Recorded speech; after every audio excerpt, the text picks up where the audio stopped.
Top quality और consistent performance के लिए सिर्फ सिल्वर पंप्स एंड मोटर्स, नाम याद रखना। है ना, एक साथ કન્ટિન્યુઅસ ગરબો તો ના રમવો જોઈએ. થોડો 20-25 મિનિટ પછી 10 મિનિટનો રેસ્ટ લઈને પછી આગળ કરવો જોઈએ. તો એ જે પ્રિલિમિનરી સિમ્ટમ્સ હોય એ ઇગ્નોર ના કરવા જોઈએ. ગમે તે કોઈ પણ હોય તો it is better to take rest. Excessive આમાં વર્કલોડ ઉપર વધારે ના આપવો જોઈએ.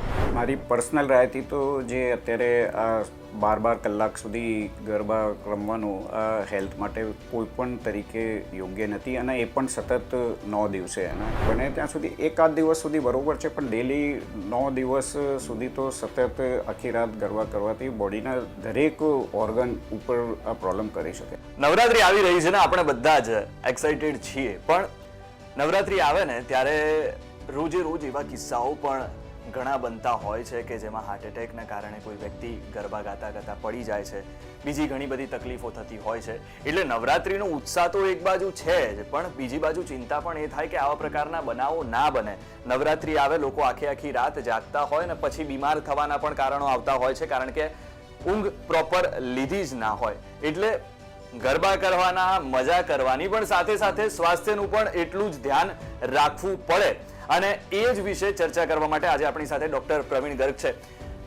સર, સૌથી પહેલા તો નવરાત્રી આવી રહી છે, બધાને ઉત્સાહ હોય, પણ મેઇન સવાલ એ છે કે શું ધ્યાન રાખવું જોઈએ જેથી કરીને નવરાત્રીના 9 દિવસ સારી રીતે ગરબા કરી શકાય, અને પછી જ્યારે નવરાત્રી પૂરી થાય ત્યારે વધારે થાક પણ ના લાગે અને સ્વાસ્થ્ય પણ આપણું એકદમ સરસ હોય. આપણે ગુજરાત માટે નવરાત્રિ એક બહુ ઇમ્પોર્ટન્ટ પર્વ છે, અને સતત 9 દિવસ બધા ગુજરાતીઓ અને એક મહા ફેસ્ટિવલ તરીકે આની ઉજવણી કરવામાં આવે છે. પણ જોડે એક જે અનફોર્ચ્યુનેટ વાત છે, અમે પણ અમારી ક્લિનિકલ પ્રેક્ટિસમાં જોયું છે કે છેલ્લા એટલીસ્ટ પોસ્ટ કોરોના પછી નવરાત્રિના સમયમાં સડન કાર્ડિયક અરેસ્ટ અને સડન કાર્ડિયક ડેથની ઇન્સિડન્સ બહુ વધી રહી છે. આ એક બહુ ચિંતાજનક એક સમાચાર છે.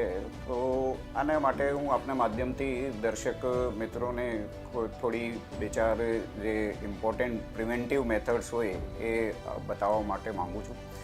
એક તો ફર્સ્ટ ઓફ ઓલ કે જે લો ઇમ્યુનિટીના ગ્રુપ્સના પેશન્ટ છે, સપોઝ ડાયાબિટીસના પેશન્ટ, કિડનીના પેશન્ટ, બ્લડ પ્રેશરના પેશન્ટ, હાર્ટના પેશન્ટ, સિનિયર સિટીઝન્સ હોય, એ સબગ્રુપ્સને નવરાત્રિ ઉપર વધારે ખ્યાલ રાખવો જોઈએ.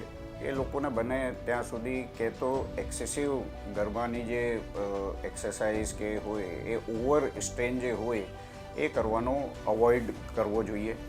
અને સપોઝ 50 યર્સ પછી એમને કરવાની એક જરૂરત હોય તો એમને ગરબાથી પહેલાં એક જે પ્રિલિમિનરી બેસિક જે હાર્ટના રિપોર્ટ હોય, જેમાં પલ્સનો રિપોર્ટ છે, બ્લડ પ્રેશરનો રિપોર્ટ છે, હાર્ટના ECGના રિપોર્ટ છે, જેમાંથી ધબકારા ખબર પડે, 2D ઇકોનો રિપોર્ટ, અને ઘણીવાર અમે ટ્રેડમિલ ટેસ્ટની પણ એડવાઇસ કરતા હોઈએ.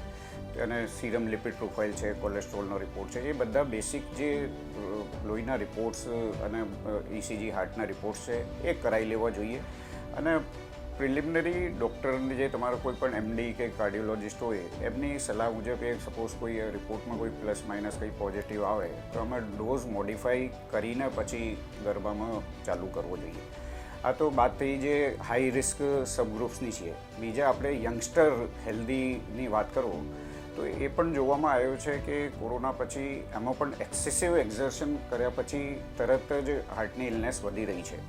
આના પાછળ 2 જાતના કારણ જવાબદાર થઈ શકે. કે તો તમારે હાર્ટના ધબકારા તમે બહુ એક્સેસિવ ગરબા અનકન્ટ્રોલ્ડ અનિયમિત ઓવર એક્ઝર્શનથી કરતા હોય તો એ મુવમેન્ટ ઉપર હાર્ટના ધબકારા સડન વધી જતા હોય, અને મારી મેડિકલ લેંગ્વેજમાં SVT કે વેન્ટ્રિક્યુલર ટેકિકાર્ડિયા કહેતા હોઈએ, એ મુવમેન્ટ ઉપર પ્રોબ્લેમ થઈ જશે. અને આ મોસ્ટલી આ પ્રોબ્લેમ જેમને કોઈ કન્જેનાઇટલ કોઈ જૂની કોઈ હાર્ટની પ્રોબ્લેમ રહેતી હોય, સપોઝ કોઈ વાલ્વની ઇલનેસ હોય કે ગમે તે કોઈ જૂની હાર્ટની પ્રોબ્લેમ હોય, અને એ મુવમેન્ટ ઉપર એક્સેસિવ એક્ઝર્શન કરે તો વેન્ટ્રિક્યુલર ટેકિકાર્ડિયા પ્રેસિપિટેટ થવાના કારણથી હાર્ટ અરેસ્ટ પણ થઈ શકે. અને બીજું, નાળીમાં કોઈ નાનો કોઈ બ્લોકેજ ઓલરેડી એક્ઝિસ્ટિંગ હોય અને તમે એક્સેસિવ એક્ઝર્શન કરો, અને જ્યારે પ્રિલિમિનરી સિમ્ટમ્સ આવે અને એ સિમ્ટમ્સમાં તમે ઇગ્નોર કરો અને પરસિસ્ટન્ટ ગરબા રમવાનો ચાલુ રાખો તો પછી એ હાર્ટનો બ્લોકેજ એક્સેગ્રીગેટ થયા પછી એક્યુટ માયોકાર્ડિયલ ઇન્ફાર્ક્શન અને સડન ડેથ પણ થઈ શકે. એટલે જે ઇમ્પોર્ટન્ટ વાત છે કે ગરબા એક તો કન્ટિન્યુઅસ ના કરવો જોઈએ. ફર્સ્ટ ઓફ ઓલ તમારે 25 કે 30 મિનિટથી વધારે એક્સેસિવ ગરબા ના કરવો જોઈએ. વચ્ચે થોડી દેર તમારે 10 કે 15 મિનિટ બ્રેક લેવું જોઈએ. બીજું, ડ્યુરિંગ ગરબા તમે કોઈ પણ અનયુઝ્યુઅલ સિમ્ટમ્સ લાગે, ઇવન તમને ગેસ, એસિડિટી, ગભરામણ, એક્સેસિવ પર્સ્પિરેશન, જો pain, left side shoulder pain, headache, giddiness, ગમે તે કોઈ અનયુઝ્યુઅલ સિમ્ટમ રાખતા હોય તો એને ઇગ્નોર ના કરવો જોઈએ. એ મુમેન્ટ ઉપર જ આરામ કરવો જોઈએ. અને નજીકમાં મોસ્ટ ઓફ ધ અત્યારે તો ગવર્મેન્ટની ગાઈડલાઇન્સમાં દરેક ગરબાની જગ્યા ઉપર એક મેન્ડેટરી ડૉક્ટર એમ્બ્યુલન્સની વ્યવસ્થા છે, તો ત્યાં જઈને એટલીસ્ટ પલ્સ, બ્લડ પ્રેશર બધું ચેકઅપ કરાવી લો. તો જે પ્રિલિમિનરી જે સાઇન્સ હાર્ટ એટેકના હોય એ ઇગ્નોર ના કરવો જોઈએ. અને એકસાથ કન્ટિન્યુઅસ ગરબો તો ના રમવો જોઈએ. થોડો 20-25 મિનિટ પછી 10 મિનિટનો રેસ્ટ લઈને પછી આગળ કરવો જોઈએ. અને સપોઝ તમારે યંગસ્ટરમાં પણ ડાયાબિટીસ, બ્લડ પ્રેશરની પ્રોબ્લેમ રહેતી હોય તો જે બીપી અને ડાયાબિટીસની ગોળી ચાલતી હોય એ તો પરમાનન્ટ ડૉક્ટરની કે તો પહેલાં સપોઝ રાત્રે ગરબાનું હોય પ્રોગ્રામ તો સવારમાં ડૉક્ટરને મળીને એમને પલ્સ, બ્લડ પ્રેશરની કે બીજી કોલેસ્ટ્રોલની, ડાયાબિટીસની જે પણ દવાઓ ચાલતી હોય એ નિયમિત ચાલુ રાખવી જોઈએ. અને એ દવાઓના ઇગ્નોર ના કરવું જોઈએ. કેમ કે ગરબા રમતી વખતે બ્લડ પ્રેશર વધવાની પોસિબિલિટી રહેતી હોય. તો એક બાજુ બીપીની ગોળી ચાલતી હોય અને એક્સેસિવ ના તમે ગોળી નહીં ગળો સવારમાં ફાસ્ટિંગના ગમે તે કારણથી, તો બ્લડ પ્રેશર વધવાથી કોઈમાં તો સડન બ્રેન હેમરેજ થવાની પોસિબિલિટી પણ રહેતી હોય. તો આ જે બેસિક પ્રિકોશન્સ છે હાર્ટથી બચવા માટે એ ખ્યાલ રાખવો જોઈએ. પ્રાઇમરી સિમ્ટમ્સ જે છે એ ઇગ્નોર ના કરવો જોઈએ. અને મેન વાત તો સાહેબે કરી કે તમે ગરબા કરો તો 30 મિનિટ પછી બ્રેક લેવો જોઈએ. પણ અત્યારે કેવું થાય સાહેબ કે ગરબા રમતા હવે બીજો ભાઈબંધ હોય, બીજા મિત્રો હોય, કલાક સુધી ગરબા રમતા હોય તો ઓલા લોકોને જોઈને પછી આપણને પણ એવું થાય કે ચલો ગરબા કરી લઈએ, કલાક સુધી ગરબા કરી લઈએ, 2 કલાક સુધી ગરબા કરી લઈએ. પણ પછી આવી તકલીફો થતી હોય છે. પણ ગરબા રમતી વખતે આમ તો તમે કહ્યું, પણ એક બેઝિક શું વ્યક્તિને ફીલ થાય કે જેથી એને સમજી જવું જોઈએ કે ના ભાઈ હવે મારે બ્રેક લઈ લેવો જોઈએ, હવે મારે ચેકઅપ કરાવી દેવું જોઈએ? અનયુઝ્યુઅલ સિમ્ટમ્સમાં સપોઝ એક્સેસિવ પર્સ્પિરેશન થતી હોય, તમે જે રૂટીનમાં વોકિંગ એક્સરસાઇઝ કરते हो આની કરતાં તમારે એક્સેસિવ પર્સ્પિરેશન થતી હોય, ચેસ્ટ ઉપર દબાવની ફિલિંગ થતી હોય, એ મુમેન્ટ ઉપર શ્વાસ લેવામાં તકલીફ થતી હોય, માથામાં દુખાવો ફિલિંગ હોતી હોય, ડિઝીનેસ થતી હોય, પેલ્પિટેશન એટલે હાર્ટના ધબકારા થવાની ફિલિંગ થતી હોય, ઇવન નોઝિયા, વોમિટિંગ જેવી સિમ્ટમ્સ લાગતી હોય અને વોમિટિંગ થઈ ગઈ પણ થતી હોય, અને હાથ પગમાં સતત વધારે દુખાવો જોવામાં મળતો હોય, જોમાં પેન જોવામાં મળતો હોય, છાતીમાં લેફ્ટ સાઈડ ઉપર પેન કે દબાવ જોવા મળતો હોય, તો એ જે પ્રિલિમિનરી સિમ્ટમ્સ હોય એ ઇગ્નોર ના કરવા જોઈએ. ગમે તે કોઈ પણ હોય તો it is better to take rest. Excessive આમાં વર્કલોડ ઉપર વધારે ના આપવો જોઈએ. કોઈ પણ જગ્યા ઉપર 15-20 મિનિટ આરામ કરવો જોઈએ. અને હું તો કહું, જો બધી ગરબાને ગ્રાઉન્ડ ઉપર એક કોઈ મેડિકલ ડૉક્ટર કે ટીમ, એમ્બ્યુલન્સ કે પેરામેડિકલ સ્ટાફ હોય છે, એમને એટલીસ્ટ જઈને પલ્સ, બ્લડ પ્રેશર તો બેસિક જે હોય એ તો ચેક કરાવી લેવો જોઈએ. ઘણીવાર ડાયાબિટીક પેશન્ટમાં શુગર પણ એકદમ ઘટી જતી હોય તો પણ આવી રીતના સિમ્ટમ થતા હોય, હાઇપોગ્લાયસીમિયા જે અમે મેડિકલ લેંગ્વેજમાં કહેતા હોય, તો ત્યાં બ્લડ શુગર ગ્લુકોમીટરથી કરીને એ પણ જોઈ લેવું. હવે બીજી વાત સાહેબ એ છે કે હમણાં સુધી તો એવું હતું કે 12 વાગ્યા સુધી, કોરોના બાદ આપણે જોતા હતા કે 12 વાગ્યા સુધી ગરબા રમી શકતા હતા. અને સારું કહેવાય કે 12 વાગ્યા સુધી ગરબા રમે પછી લોકો આરામ કરી દે. પણ આપણો ગુજરાતનો આમ તો મુખ્ય તહેવાર અને લોકો 5-5, 7-7 વાગ્યા સુધી, હવે તો ક્લબ્સમાં ને બીજી બધી જગ્યાએ પણ સાંજના 7 થી લઈને સવારના 7 વાગ્યા સુધી ગરબા ચાલતા હોય છે. તો આ સાંજના 7 થી લઈને સવારના 7 અને 9 દિવસ કદાચ ઘણા બધા લોકો જતા હોય. આપણે એમ કહેતા હોઈએ છીએ કે ઊંઘ આપણા સ્વાસ્થ્ય માટે જરૂરી છે, બહુ જ જરૂરી છે. પણ આટલા દિવસમાં કદાચ લોકોને ઊંઘ નથી મળતી હોતી ને એટલે કદાચ એમની તબિયત પાછળથી બગડતી હોય છે. તો શું લાગે છે આ જે અત્યારનો જે ટ્રેન્ડ આવ્યો છે સવારના 7 વાગ્યા સુધી ગરબા કરવાનો, એ કેટલો યોગ્ય? મારી પર્સનલ રાયથી તો જે અત્યારે આ 12 કલાક સુધી ગરબા રમવાનું આ હેલ્થ માટે કોઈ પણ તરીકે યોગ્ય નથી, અને એ પણ સતત 9 દિવસે. અને એકાદ દિવસ કરો તો ભલે સેટરડે સન્ડે ચાલે. આમાં તમારે જાત જાતની બોડીમાં પછી લોંગ ટર્મમાં કે શોર્ટ ટર્મમાં પ્રોબ્લેમ થઈ શકે, કેમ કે ઊંઘ તો મોસ્ટ ઇમ્પોર્ટન્ટ બોડીની હેલ્થ માટે છે. તમે આખી રાત ગરબા કરો પછી નેક્સ્ટ ડે તમે વ્યવસ્થિત ઊંઘ નહીં લો અને ઓફિસ કે સ્કૂલ કોલેજ એ તો ચાલુ, તો આખા દિવસ you can not do concentration નહીં કરી શકું. તમારે પછી આ લોંગ ટર્મ સ્લીપ ડિપ્રાઇવેશનથી બોડીમાં બ્લડ પ્રેશર આવવાનું, શુગરમાં વધઘટ થવાની, હાર્ટમાં ધબકારામાં અનિયમિત થવાનો, યુરિનમાં તકલીફ થવાની, અને બીજી જે મેન્ટલ હેલ્થ ઇશ્યુ હોય છે, એન્ઝાયટી, ડિપ્રેશન, સાયકોસિસ, એ આવી રીતના એ પછી એ જાત જાતના સિમ્ટમ જોવા. અને બીજું સપોઝ 12 કલાક સુધી સતત તમે ગરબા ગ્રાઉન્ડ ઉપર રહેતા હોય તો મોસ્ટ ઓફ ધ ટાઈમ તમારે ફૂડને જે આઈડિયલી કેલોરી કે બોડીમાં જવું જોઈએ એ નહીં મળતી હોય. તમે કહે તો આઉટસાઇડ એ મુવમેન્ટ ઉપર ફૂડનો ઉપયોગ કરો તો એ પણ બોડી માટે હાનિકારક. પીઝા, બર્ગર જે પણ લેવું તો એ લોંગ ટર્મ માટે એ પણ હાનિકારક. તમે ત્યાં વ્યવસ્થિત પાણીનો ઉપયોગ નહીં કરો તો અત્યારે જાત જાતના ઝાડા, વોમિટિંગ, ટાઇફોઇડના કેસીસ વધી રહ્યા છે, તો એ પણ તમારે સ્વાસ્થ્ય માટે ખરાબ. બીજું અત્યારે તો સ્વાઇન ફ્લૂ અને બીજા ફ્લૂના કેસીસ બહુ વધી રહ્યા છે. વાતાવરણ જે અત્યારે ચેન્જ થયું તો પરસિસ્ટન્ટ કોઈ એક્સપોઝ પર્સન જેમને ઓલરેડી ફ્લૂના જેવા સિમ્ટમ્સ છે એમના જોડે સતત તમે પરસિસ્ટન્ટ એક્સપોઝરમાં ઓવરનાઇટમાં રહો તો ડેફિનેટલી આ ચાન્સીસ છે કે તમારે આ નેક્સ્ટ ડે આ ફ્લૂનો વાયરસનું ઇન્ફેક્શન થઈ શકે છે. અને રાત્રે પણ થોડી ઠંડી પણ થઈ જાય.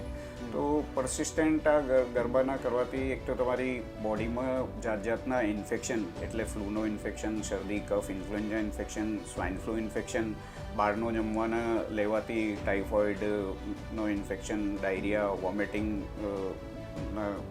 પ્રોબ્લેમ પણ થઈ શકે. અને જે એક ઇમ્પોર્ટન્ટ વાત છે ડિહાઇડ્રેશન. પરસિસ્ટન્ટ ગરબા રમતાથી તમારે બોડીમાં સપોઝ ઇન કેસ તમે રેગ્યુલર, જે આપણે પહેલાં વાત કરી કે કન્ટિન્યુઅસ ગરબા કરો અને વચ્ચે તમે કોઈ ફ્લૂડ લિક્વિડ ઇન્ટેક નહીં લેવો તો એ ડેફિનેટલી ડિહાઇડ્રેશન થઈ શકે બોડીમાં. અને પરસિસ્ટન્ટ ડિહાઇડ્રેશન રહે તો એ બોડી માટે બહુ ખરાબ છે. કિડની ઉપર તરત જ ફેલિયર થઈ શકે. એટલે બને ત્યાં સુધી એકાદ દિવસ સુધી બરાબર છે, પણ ડેલી 9 દિવસ સુધી તો સતત આખી રાત ગરબા કરવાથી બોડીના દરેક ઓર્ગન ઉપર આ પ્રોબ્લેમ કરી શકે. બીજું તમારે નોઇઝ પોલ્યુશન.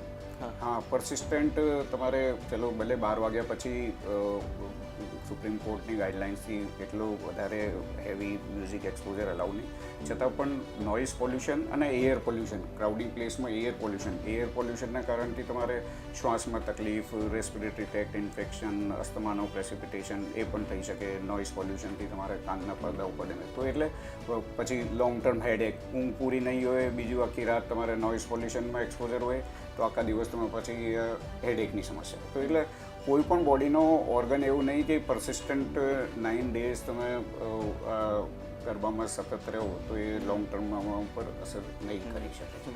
અત્યારે દર્શકો કહેશે કે સાહેબ અમારે ગરબા ગાવા જવા કે નહીં. પરસિસ્ટન્ટ જો ફેસ્ટિવલ છે એન્જોય કરવો જોઈએ, પણ જોડે જોડે હેલ્થનો પણ ખ્યાલ રાખવો જોઈએ. તમે સિલેક્ટેડ 1-2 દિવસ કરો કે અલ્ટરનેટ ડે કરો કે લેટ જોઈન કરીને પછી સવારે અર્લી મોર્નિંગ, ગમે તે તમારે વર્ક પ્રોફાઇલના હિસાબથી યુ કેન મેનેજ. અને આઈ થિંક 3 કે 4 કલાક is more than sufficient to enjoy the festival. આપણે મૂવી પણ જોતા હોઈએ તો એવું નહીં કે એક મૂવી પછી બીજા એક થિયેટરથી બીજા થિયેટર, ત્રીજા થિયેટર, આ હોલના પછી તો બ્રેક કરીને જ લેતા હોઈએ. તો it would be like this. એટલે એ 9 થી 12નો સમય કે 10 થી 12નો સમય એ ઇનફ છે. પણ જે લોકો 7 વાગ્યા સુધી 1-2 દિવસ ઠીક છે, પણ રોજે રોજ પછી તમે લોકો ના જતા.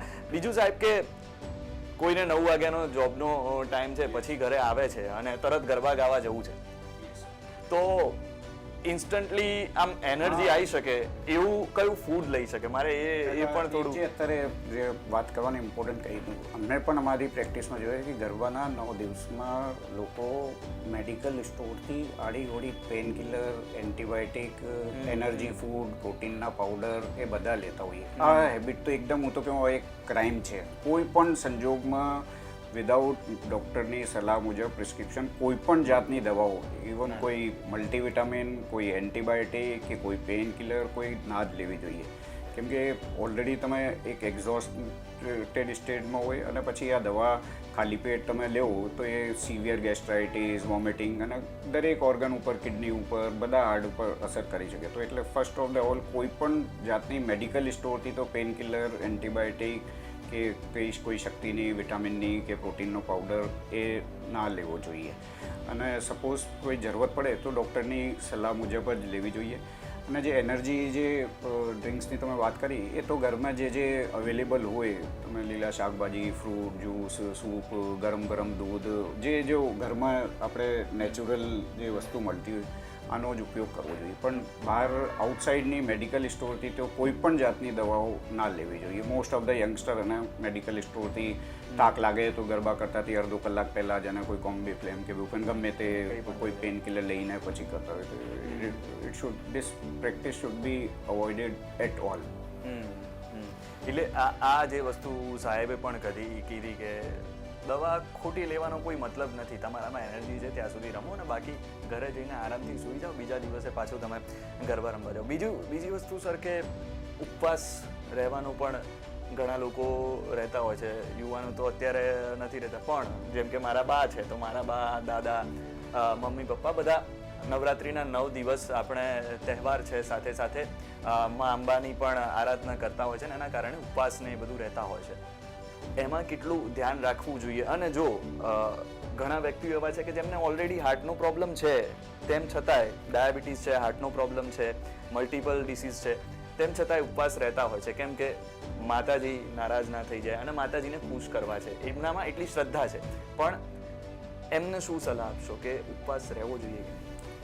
જો શ્રદ્ધા એક અલગ સબ્જેક્ટ છે, પણ શ્રદ્ધા જોડે તમારે હેલ્થમાં કોમ્પ્રોમાઇઝેશન ના થવો જોઈએ. આ મારી એક પર્સનલ મારા વિચાર છે. કેમ કે અમે કેટલા બધા પેશન્ટ જોયા છે કે જેમને ડાયાબિટીસ રહેતી હોય અને એક બાજુ તો એ ઉપવાસ કરે, બીજી બાજુ ડાયાબિટીસની ગોળીઓ ચાલુ રાખે. અને જે લોકો ડાયાબિટીકના પેશન્ટ ઉપવાસ કરે અને ઉપરથી ડાયાબિટીસની ગોળી લે અને જોડે કેલોરીઝ ઇન્ટેક બોડીમાં નહીં થતી હોય તો શુગર ઓછી થવાની પોસિબિલિટી બહુ વધી જતી રહે. તરત જ પેશન્ટ હાઇપોગ્લાયસીમિયા કોમામાં જતો રહે. તો ઉપવાસમાં તમારે હેલ્થમાં કોમ્પ્રોમાઇઝ કરીને ઉપવાસ આઈડિયલી ના કરવો જોઈએ. What I personally believe. ઉપવાસમાં કહેતો તમે કોઈ રીતે સપ્લિમેન્ટ તરીકે ઉપવાસ કરો કે દરેક 2-3 કલાકમાં ફ્રૂટ જ્યુસીસ કે લિક્વિડ કે સેમી લિક્વિડ આનો ઉપયોગ સપ્લિમેન્ટ તરીકે કરો તો that will be a good option. અને ઉપવાસ કર્યા પછી ઓવરનાઇટ તો ગરબા ના જ રમવા જોઈએ. It will be very risky. એક તો ઓલરેડી બોડીમાં કેલોરીઝ ના હોય, ઉપરથી એક્સ્ટ્રા એક્ઝર્શન કરીને લીવર ઉપર લોડ આપવાથી it can cause multiple things ને. અને અત્યારે તો જાતના રોગશિયાળો પણ ચાલી રહ્યા છે. તો ઓલરેડી વાતાવરણ પણ ખરાબ છે, રોગનો સિઝન છે. ઉપવાસ કરવાથી બોડીની ઇમ્યુનિટી ઓછી થઈ જાય અને પછી ગરબાનો એક્ઝર્શન કરો તો એ બધા ફેક્ટર કરીને આ હેલ્થ માટે બહુ ખરાબ છે. તો એક શ્રદ્ધા એક અલગ છે, પણ હેલ્થમાં કોમ્પ્રોમાઇઝ કરીને ઉપવાસ બને ત્યાં સુધી તો અવોઇડ કરવો જોઈએ. કે તો ભલે તમે ઉપવાસ કરો તો પણ એ સિલેક્ટિવ અને નિયોજિત તરીકે ઉપવાસ કરવો જોઈએ. એટલે જો તમે બધી જ આપણે મોટાભાગની બેઝિક જે વાતો છે એ દરેક વાત કરી લીધી. કેમ કે નવરાત્રિમાં ગરબા તો બધાને ઉત્સાહ હોય, દરેક ગુજરાતમાં રહેતા અને હવે તો આખા દેશમાં આખા વિશ્વમાં ગુજરાતનો ગરબા, ગુજરાતની નવરાત્રિ ફેમસ થઈ ગઈ છે. એટલે ગમે ત્યાં હોય ગુજરાતીઓ ગરબાને છોડે નહીં અને એના માટેનો તહેવાર છે. ગરબા કરો, પણ સરે કહ્યું એ પ્રમાણે કે તમે 9 દિવસ 10 12 કલાક ગરબા કરો એવી રીતે ના કરો. બીજી ઉપવાસની વાત કરી, શ્રદ્ધાની વાત કરી કે જો તમને કોઈ બીમારી છે તો તમારે જે એ લોકો એમ કહેવાય કે નકોરડા ઉપવાસ કે કંઈ પણ ખાધા પીધા વગરના ઉપવાસ કરતા હોય છે, તો એમાં પણ તમારે ધ્યાન રાખવું જોઈએ કે તમારે એવા ઉપવાસ પણ કરવાની જરૂર નથી. તમારે કંઈક ને કંઈક લેતું રહેવું જોઈએ. બીજી સાહેબે કીધું કે રાત્રે પછી ઉપવાસ રહો છો તો પછી ગરબા કરો તો વધારે તમારા સ્વાસ્થ્યને નુકસાન થશે. એટલે આ આખી ચર્ચાને ટૂંકમાં કહેવી હોય તો એટલું જ કહી શકાય કે તમે ગરબા કરો, એન્જોય કરો, નવરાત્રિ તહેવાર છે એન્જોય કરો, પણ સાથે સાથે તમારા સ્વાસ્થ્યનું પણ એટલું જ ધ્યાન રાખજો. પ્રવીણ ગર્ગ આપણી સાથે જોડાયા, doctor Pravin Garg. Thank you so much sir આટલી સરસ માહિતી આપવા.